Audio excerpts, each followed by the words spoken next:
کیا ہوگی۔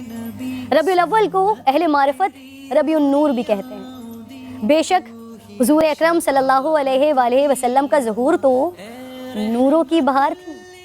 پھر یہ انوار و فیوزات کسی ایک عالم کے لیے نہیں بلکہ عالم جن و انس کے لیے بھی ہیں، عالم نباتات و جمادات کے لیے بھی ہیں، عالم چرند و پرند کے لیے بھی، حتیٰ کہ عالم ملکوت کے لیے بھی۔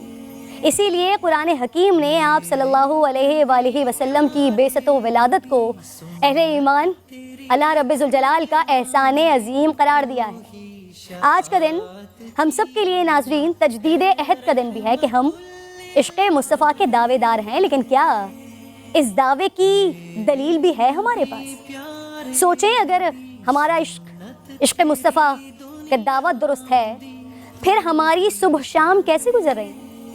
کیا ہم رسول اللہ صلی اللہ علیہ وآلہ وسلم کو ان کی آنکھوں کی ٹھنڈک پہنچا رہے ہیں جو 5 وقت کی نماز میں ہیں؟ کیا ہم غیبت و ریاکاری سے باز آ چکے ہیں؟ کیا ہم کسی کلمہ گو کو تکلیف پہنچانے سے پہلے سوچتے ہیں کہ یہ اسی رسول خدا کا امتی ہے جس کے عشق کے ہم دعوے دار ہیں؟ خراب سبزی ہم بیچتے ہیں، ناپ تول میں کمی ہم کرتے ہیں، عدالتوں میں جھوٹی گواہی ہم دیتے ہیں۔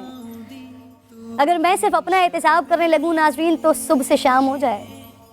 آج کے دن ہمیں خود سے وعدہ کرنا چاہیے کہ کوشش کریں گے کوئی ایسا کام نہ کریں کہ روز محشر جب حضور اکرم صلی اللہ علیہ وآلہ وسلم کا سامنا ہو، کہیں ہم سے پوچھ نہ لیں کہ کیا کر کے آئے ہو میرے امتی، اور ہمیں اس روز شرم سے مر جانے کو کوئی جگہ نہ ملے۔